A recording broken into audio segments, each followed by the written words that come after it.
اللہ کے نبی صلی اللہ علیہ وسلم نے ارشاد فرمایا، لا تزول قدم ابن آدم یوم القیامت حتی یسأل عن خمس عن عمره فیما افنا، کہ قیامت کے دن آدمی کے دونوں قدم اس وقت تک ہٹ نہیں سکتے جب تک کہ 5 چیزوں کا مطالبہ نہ ہو جائے۔ عن عمره فیما افنا، کہ عمر کو کس چیز میں کھپایا، عمر جو ہم نے دی تھی، زندگی جو دی تھی، اس کو کس چیز میں خرچ کیا۔ وعن شبابہ فیما ابلا، جو ہم نے تم کو جوانی دی تھی، اس جوانی کا کیا استعمال کیا۔ وعن مالہ من این اکتسب، اور مال کے بارے میں سوال کیا جائے گا کہ کہاں سے کمایا اور کہاں خرچ کیا۔ وماذا عمل فیما علم، اور جو اللہ تعالیٰ نے تم کو علم دیا تھا اس علم کے اوپر کتنا عمل کیا۔ اول مطالبہ اور جواب طلب چیز یہ ہے کہ اپنی عمر جس کی ہر سانس انتہائی قیمتی ہے، یہ کس چیز میں ہم لوگ خرچ کر رہے ہیں، ہماری زندگی کس کام میں خرچ ہو رہی ہے۔ حق تعالی شانہ نے اس پر تنبیہ فرمائی ہے کہ افحسبتم انما خلقناکم عبثا وانکم الینا لا ترجعون، کہ اے لوگوں کیا تم نے یہ گمان کر لیا ہے کہ ہم نے تم کو یوں ہی بیکار پیدا کر دیا، فضول پیدا کر دیا، اور تم نے یہ گمان کر رکھا ہے کیا تم ہمارے پاس واپس لوٹائے نہیں جاؤ گے۔ وما خلقت الجن والانس الا لیعبدون، کہ ہم نے جناتوں کو اور انسانوں کو صرف اپنی عبادت کے لیے پیدا کیا۔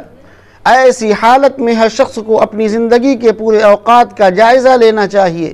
کہ وہ اپنے قیمتی اوقات کو کس قدر تو اس مقصد میں خرچ کرتا ہے جس کے لیے وہ پیدا کیا گیا ہے، اور کتنا حصہ اپنی ضروریات، اپنی تفریحات، اپنے کھیل کود میں صرف کرتا ہے۔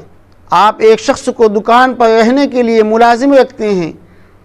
اسی کی اس کو تنخواہ دیتے ہیں، وہ دن بھر اپنی ضروریات میں لگا رہتا ہے،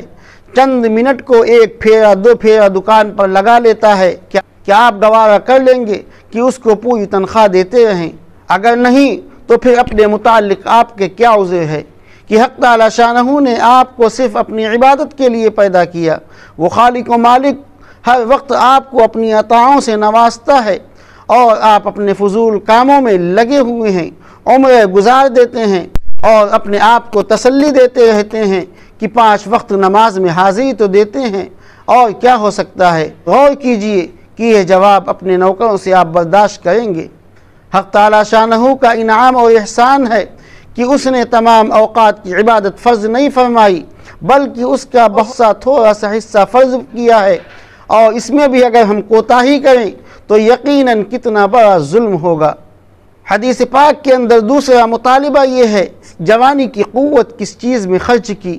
کیا حق تعالی شانہ کی رضا اور اس کی خوشنودی کے کاموں میں، اس کی عبادت میں، مظلوموں کی حمایت میں، ضعیفوں اور اپاہجوں کی مدد میں، یا فسق و فجور میں، عیاشی اور آوارگی میں، بے بسوں پر ظلم کرنے میں، ناحق کی مدد کرنے میں، ناپاک دنیا کے کمانے میں، اور دین و دنیا دونوں جگہ کام نہ آنے والے فضول مشغلوں میں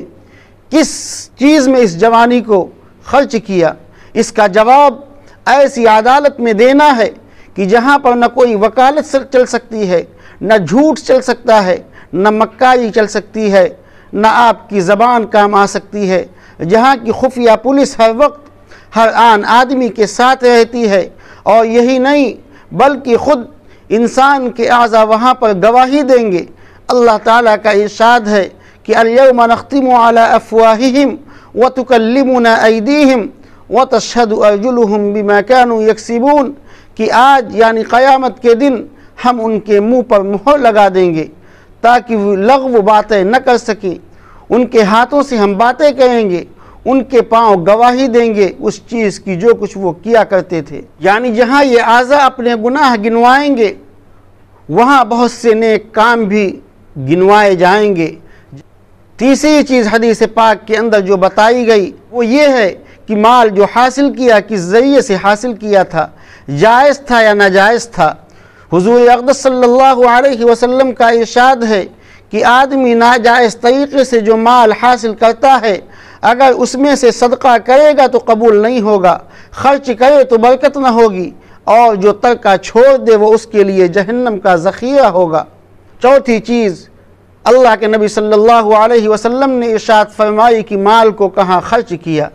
آدمی کے مال میں اس کے کام آنے والا صرف وہی ہے جس کو اللہ کے راستے میں انسان خرچ کر دے۔ اللہ کے نبی صلی اللہ علیہ وسلم نے ارشاد فرمایا، مالی مالی وَهَلْ لَكَ مِن مَالِكَ إِلَّا مَا أَكَلْتَ أَوْ تَصَدَّقْتَ فَأَمْضَيْتَ أَوْ لَبِسْتَ فَأَبْلَيْتَ کہ ابن آدم کہتا ہے کہ میرا مال، حالانکہ اس کا مال وہی ہے جو اس نے کھا لیا اور ختم کر دیا، یا جو پہن لیا اور پرانا کر دیا، یا جو اللہ کے راستے میں صدقہ کر دیا اور اللہ کے بینک میں جمع کر دیا، وہ انسان کا اپنا مال ہے۔ اور پھر مال انسان کے پاس چاہے جتنا ہو میرے بھائی وہ کم ہی رہتا ہے۔ اللہ کے نبی صلی اللہ علیہ وسلم نے ارشاد فرمایا، لو كان لابن آدم واديا من ذهب لأحب أن يكون له ثانيا ولا يملأ فاه إلا التراب کہ آدم کے بیٹے کو اگر سونے کے 2 پہاڑ بھی مل جائیں تو یقیناً تیسرے کی تلاش میں وہ لگ جاتا ہے، اس کے پیٹ کو سوائے مٹی کے کوئی چیز بھر نہیں سکتی ہے۔ پانچواں مطالبہ میدان محشر میں یہ ہوگا کہ جو علم حق تعالی شانہ نے تمہیں عطا فرمایا تھا اس علم پر کس حد تک عمل کیا۔ کسی جرم کا معلوم نہ ہونا کوئی عذر نہیں، قانون سے ناواقفیت کسی عدالت میں معتبر نہیں، کیونکہ اس کا معلوم کرنا یہ اپنا فریضہ ہے، اور یہ بات کہ اللہ کا حکم معلوم نہیں تھا یہ مستقل ایک جرم ہے، مستقل ایک گناہ ہے، اس لیے کہ اللہ کے نبی صلی اللہ علیہ وسلم نے ارشاد فرمایا کہ طلب العلم فریضۃ علی کل مسلم کہ علم کا سیکھنا، مذہبی تعلیم کا لینا ہر مسلمان کے لیے ضروری ہے، لیکن یہ بھی ظاہر ہے کہ علم کے بعد کسی جرم کا کرنا یہ زیادہ سخت ہے۔ آپ صلی اللہ علیہ وسلم کا ارشاد ہے کہ اپنے علم سے ایک دوسرے کو نصیحت کرتے رہا کرو، علم میں خیانت مال کے خیانت سے زیادہ سخت ہے۔ اللہ تعالیٰ کے یہاں اس کا بھی مطالبہ ہوگا،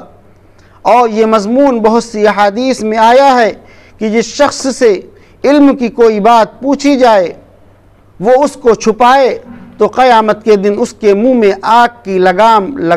ڈالی جائے گی۔ اور یقیناً اللہ تعالیٰ نے جس کام کے لیے ہم کو اور آپ کو دنیا کے اندر بھیجا ہے اس کام کے اندر لگ جائیں، آخرت کی طرف توجہ دیں، دنیا کی بے رغبتی اور بے ثباتی کو اپنے دل میں جگہ دیں کہ یقیناً یہ دنیا ختم ہونے والی ہے، اور جو چیز قائم رہنے والی ہے، ہمیشہ رہنے والی ہے، وہ آخرت کا دن ہے۔ اللہ تعالی ہم سب کو عمل کی توفیق نصیب فرمائے۔